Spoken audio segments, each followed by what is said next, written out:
Assalamu alaikum, peace be upon you, welcome back. There's going to be some noise in the background. My 15-month-old is awake and playing with the magnetiles, so. Anyway, I thought I would do a little introduction, or I guess just talk about why and how I converted to Islam, and tell my little story. Hopefully it won't take too long, but I tend to ramble sometimes, so we'll see how this goes. Anyway, so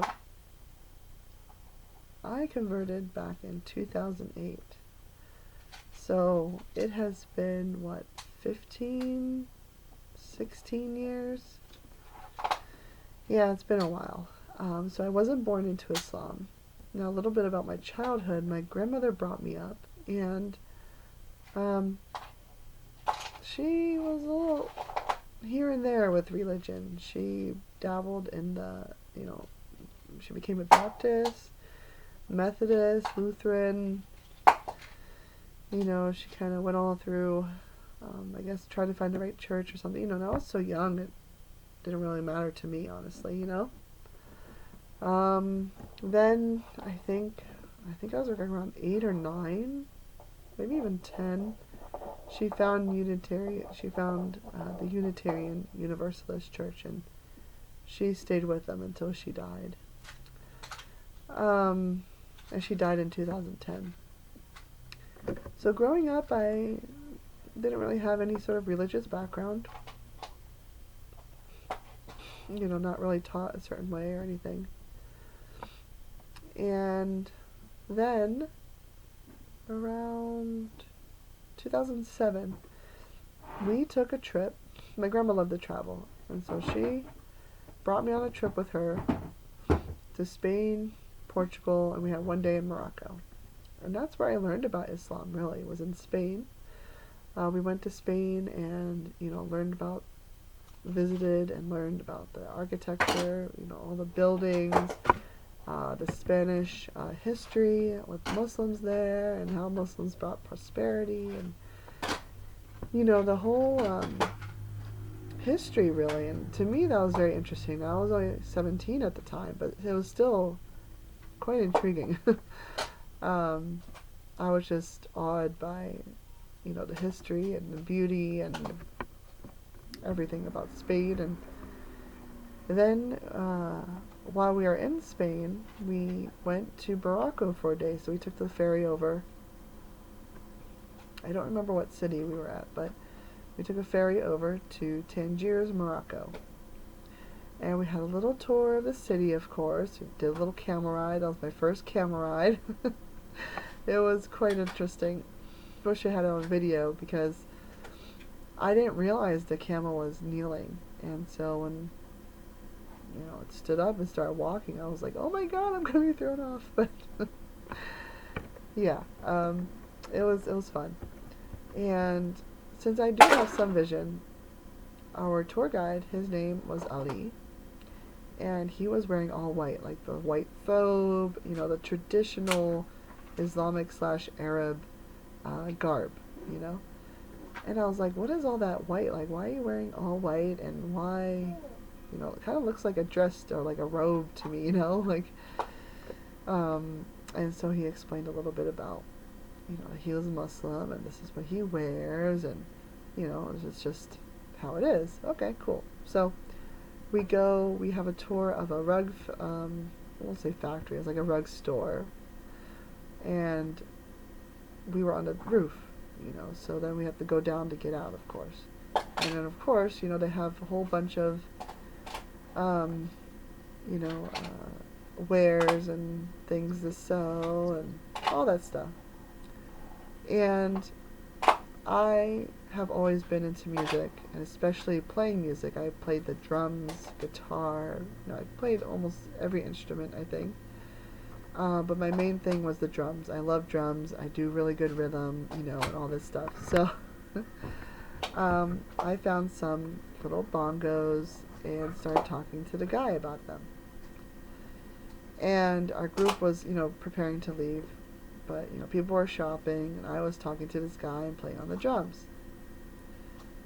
And then I turned around to ask my grandma, can we buy these? Is it too much? Or, what about what you say, basically. But everybody was gone. Apparently, the whole tour group had left and left me behind. I found out later why, but at the time I was like, okay, like they're just gonna leave me here. And they tell us all to stick with a group, stay with each other because Americans have been kidnapped, blah blah blah. So I'm like this 17-year-old American girl, pretty, young, and I'm like, uh-oh. I'm blind, so that might be an advantage to some people. So,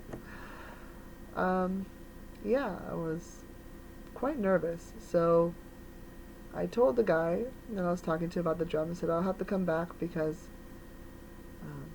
my tour group's waiting for me, and to make it look like I knew that they were gone and had to go talk to my grandma. I was like, okay, whatever. So I head out down the street. Now here's the scene. I'm this blind girl. I have my white cane, which is black, white, and red, the traditional white cane that a lot of blind people use. And I'm walking down the street with sellers all around me, running up to me, trying to get me to sell things, trying to get me to buy things, buy this, buy that, like I was getting really intimidated because these are all men and they're getting quite close, and some didn't really speak much English, so I had no idea what he was really saying, and just really a bit nerve-wracking. And so I come across this alleyway and I started hearing music. Well, I thought someone was singing. So I stopped to listen. Regardless of whatever was going on around me, I heard this beautiful voice singing in Arabic, and I was like, oh, I gotta listen to this. It sounds nice. So I stopped to listen, and I felt so at peace and so calm just after hearing that, and I had no idea what they were saying. I don't know what they were singing. I had no idea, but the sound of the voice and, I guess the words I didn't know what they meant, just made me feel really calm and at peace and safe. I was we got this. I'm going to be found, and, we're going to be reunited. And, subhanAllah, God is amazing, crazy, right? And he, really showed me, I guess, the light, you want to say. And just then, the guards from our tour group came running up, and they're like, where have you been? And, we went back and forth. Where were you? What happened? This and that, blah, blah, blah, And I asked them before we left that alley, I was like, do you know what song this is? What band this is? Who's singing, or, what they're saying? And one of the guys was like, well, that's Quran. That's someone reciting Quran. That's not music or anybody singing. It's just someone reciting Quran. I was like, oh, so what's Quran? So he told me what the Quran was. It's the holy book of Muslims, this and that. And I was like, wow, that's really interesting. So then I got reunited with our group. Now, come to find out, my grandma thought I was with our friend, because this was a tour group, and my grandma brought me and a neighbor friend with us, on this tour. So in our little section, I guess you want to say, it was my grandma, myself, and our neighbor friend, Nancy. And so my grandma thought I was with Nancy, and Nancy thought I was with my grandma. And, we're in a group, so not like all next to each other. And when they saw that neither of them was with me, they're like, where's Amanda? And, the ferry's about to leave and stuff. So there was this whole confusion. But luckily, we all got reunited and got on the ferry and went back to Spain, and, eventually came back to the U.S. And once I came back to the U.S., I really started to look into Islam and what Muslims were and what the Quran was. Because, that was, the way it made me feel, I was just intrigued, It's like, I didn't understand anything they were saying because I don't know any Arabic. I'm a traditional white American girl. And, I was like, what is this? So I looked into it, and, I really delved into reading about it and learning about Islam.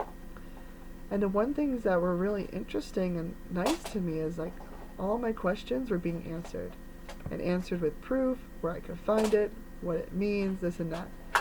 I did look into religions before, so I tried, going to like a Methodist church and all this stuff, because I was playing in a band at the church, and I would try to talk to the pastor, what does this mean, or, who is this, or who's Jesus, or, I tried to ask questions, and he would just always say, this is what we're taught, we don't ask questions, I can't explain it, and move away. And I was like, no, I don't like that answer. So anyway, when looking into Islam, it was very interesting. I was getting answers, I was getting proof, and I was really amazed, especially with the Arabic language and how I didn't know Arabic, but how it made me feel and what the Quran was. So about a year, towards December, the end of December, I just gotten my first guide dog, Hughes, from Guide Dogs for the Blind in California. And we were in New Jersey visiting family for Christmas. And I just woke up one morning. It was like a couple days before Christmas. And it was snowing outside. And I woke up, I sat up, I looked out the window. And I was like, you know what? I want to become Muslim. I don't know, just something was pulling me to become Muslim. So I called up my friend. I had a childhood friend that I knew, pretty much, since I was like 10 or so. And we talked, and she, come to find out, she was wanting to convert as well. So we had this other friend. I had this beautician, my beautician lady. Her daughter was Muslim. So I had gotten in contact with her, and we, my friend and I were telling her, hey, we want to become Muslim. How do we do this? And she was like, oh, wow. So, she said, all you have to do is say the Shahada and, say it with witnesses, so you can say it with me and my husband, and, it should be good. I was like, okay, that's it. So we did. Both of us took our Shahada on the phone, and after that, I like felt so good. Now, I didn't know how my grandma was going to react, or, anybody for that matter. But I did go out for a walk afterwards. Yes, it was snowing and ice, but, it's New Jersey, so it was, the pathway was pretty available. So my dog and I went for a walk, and we came back, and I was just so happy. And I was like, how am I going to tell my grandma?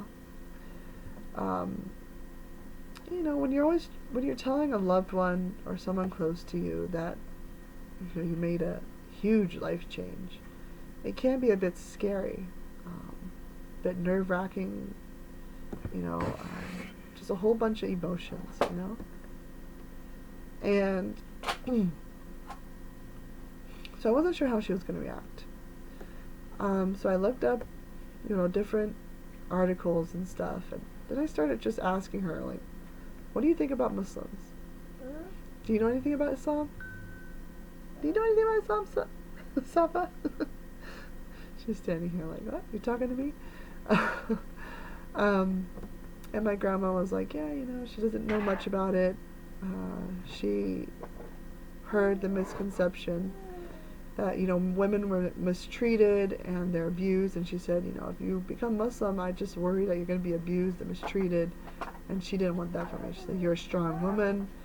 You're independent. Don't let anybody take that away from you. I was like, okay. So I looked into all her concerns, and then I found articles and just sent them to her to read. And then one morning I just came out and told her, I said, I am Muslim. I became Muslim. And she was like, oh, okay. Like, no big deal.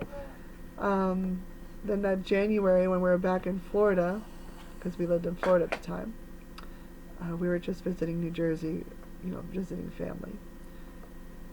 And I had a friend come over who was Muslim, like born Muslim, and she brought hijabs and showed me how to wear hijabs and simple ways that, the way to pray and, the basic stuff.